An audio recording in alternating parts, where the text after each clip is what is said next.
पतंजलि आयुर्वेद के भ्रामक विज्ञापन के मामले में आज सुप्रीम कोर्ट में अहम सुनवाई होनी है। आपको बता दें, बाबा रामदेव और आचार्य बालकृष्ण दोनों कोर्ट में मौजूद रहेंगे। पतंजलि के आयुर्वेद के भ्रामक विज्ञापन मामले को लेकर के आज सुप्रीम कोर्ट में अहम सुनवाई होनी है। कोर्ट में बाबा रामदेव और आचार्य बालकृष्ण पहुंच चुके हैं। दोनों इस सुनवाई के दरमियान कोर्ट में मौजूद रहेंगे। सुप्रीम कोर्ट ने, आपको बता दें, गलती सुधारने के लिए 1 हफ्ते का समय दिया था। पतंजलि आयुर्वेद द्वारा भ्रामक विज्ञापन मामले को लेकर के सुप्रीम कोर्ट में आज अहम सुनवाई। बाबा रामदेव और आचार्य बालकृष्ण सुप्रीम कोर्ट पहुंच चुके हैं। मामले में आज सुनवाई होनी है। सुप्रीम कोर्ट ने गलती सुधारने का 1 हफ्ते का समय दोनों को दिया था।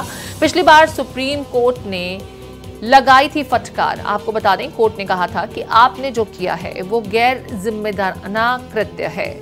पतंजलि आयुर्वेद के भ्रामक विज्ञापन मामले में सुप्रीम कोर्ट में आज सुनवाई होनी है। योग गुरु बाबा रामदेव और पतंजलि आयुर्वेद के मैनेजिंग डायरेक्टर आचार्य बालकृष्ण कोर्ट में मौजूद रहेंगे।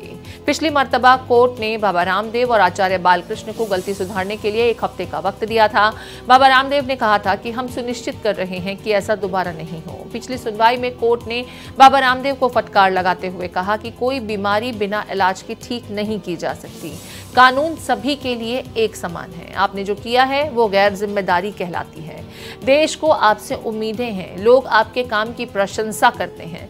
आपने योग के लिए बहुत कुछ किया है। बाबा रामदेव ने अपने जवाब में बताया कि उनकी मंशा सुप्रीम कोर्ट का अनादर करना नहीं थी। हम अपना रिसर्च करते हैं और प्रत्यक्ष के आधार पर आयुर्वेदिक दवाइयां बनाते हैं। हम अपनी गलती के लिए बिना किसी शर्त की माफी मांगते हैं। इस मामले में बाबा रामदेव और आचार्य बालकृष्ण के वकील मुकुल रोहतगी हैं।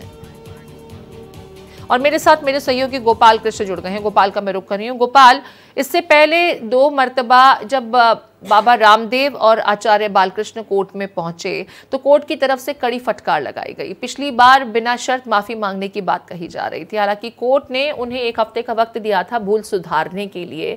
क्या लगता है कि जो मोहलत दी थी उसे जिस तरीके से पूरा किया गया है, कोर्ट उससे सेटिस्फाई होगा क्या? क्योंकि मैं कुछ जर्नल्स में देख रही थी, पतंजलि की तरफ से क्लैरिफिकेशंस दी जा रही थी। इसे माफीनामा कहा जा सकता है, लेकिन जिस तरीके से वो इनसाइड पेजेस में पब्लिश हुआ और जिस तरीके से जिन शब्दों को इस्तेमाल किया गया, ऐसा लगा कि पतंजलि अपनी इमेज को बचाते हुए कोर्ट के आदेश को सिर्फ अंडर प्रेशर जो है वो अनुपालन करने के लिए मजबूर है।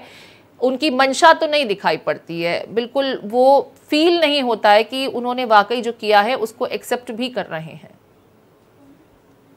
जी प्रीति, आपने बिल्कुल सही कहा, क्योंकि जिस तरीके से जो है माफीनामा पेपर में छपवाए गए हैं और छोटे से कॉलम में छपवाया गया है, इससे साफ जाहिर है कि एक सिर्फ खाना पूर्ति की गई है बाबा रामदेव और आचार्य बालकृष्ण द्वारा। इससे ज़्यादा कुछ नहीं लगता है, क्योंकि उसमें जो कंटेंट है वो भी ऐसा नहीं लगता है कि बाबा रामदेव ने जो गलती की है उस गलती को सुधारने के लिए इस तरीके के शब्दों का इस्तेमाल किया है। इन सभी पहलुओं पर आज सुप्रीम कोर्ट विचार करेगा, उसके बाद ही सुप्रीम कोर्ट को यह आदेश देगा, क्योंकि सुप्रीम कोर्ट ने साफ शब्दों में पिछली सुनवाई में कह दिया था कि जो बाबा रामदेव ने किया है उस गलती को माफ नहीं किया जा सकता है। सुप्रीम कोर्ट ने यहां भी कहा था कि बाबा रामदेव के बीमारी का इलाज जो है वो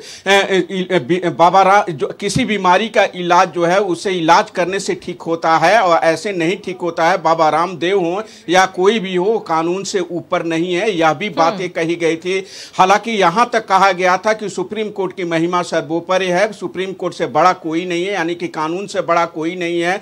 सुप्रीम कोर्ट ने 2 बार माफीनामे को रिजेक्ट कर दिया था और कहा था कि जो आपने माफीनामा दिया है हम उसे स्वीकार नहीं करते हैं। सुप्रीम कोर्ट ने यहां भी कहा था कि भले आप सुप्रीम कोर्ट में हाथ जोड़ करके माफी मांग लें या आपके वकील माफी मांग लें, लेकिन हम आपको माफ नहीं किए हैं अभी तक। आप 1 हफ्ते में जो आपने गलती की थी उसको सुधारिए और उसके बाद 1 हफ्ते बाद हम सुनवाई करेंगे। तो आज बाबा रामदेव और आचार्य बालकृष्ण के लिए बहुत अहम दिन है। गोपाल, यहाँ पर ये तो स्पष्ट है कि इसे पतंजलि की तरफ से खाना पूर्ति भरा कृत्य ही कहा जाएगा। लेकिन अगर हम थोड़ा पीछे चले जाते हैं, जिसको लेकर के कोर्ट की नाराजगी साफ देखने को मिली। नवंबर 2023 में भ्रामक विज्ञापन को लेकर के पतंजलि को, बाबा रामदेव को, आचार्य बालकृष्ण को लताड़ लगाई गई थी कोर्ट से। बावजूद इसके कोर्ट में उसे एक्सेप्ट किया गया, बाहर आकर प्रेस कॉन्फ्रेंस की गई, जिससे कोर्ट और नाराज हुआ और उसके बाद से ही बाबा रामदेव की, आचार्य बालकृष्ण की मुश्किलें खत्म होती नजर नहीं आती हैं। फिर हलफनामा दायर करने के लिए कहा गया, उसमें भी वक्त लिया गया। आचार्य आचार्य बालकृष्ण और पतंजलि की तरफ से तो हलफनामा दायर किया गया, रामदेव की तरफ से डिले हुआ था उसमें भी, जिस पर भी कोर्ट की नाराजगी हुई।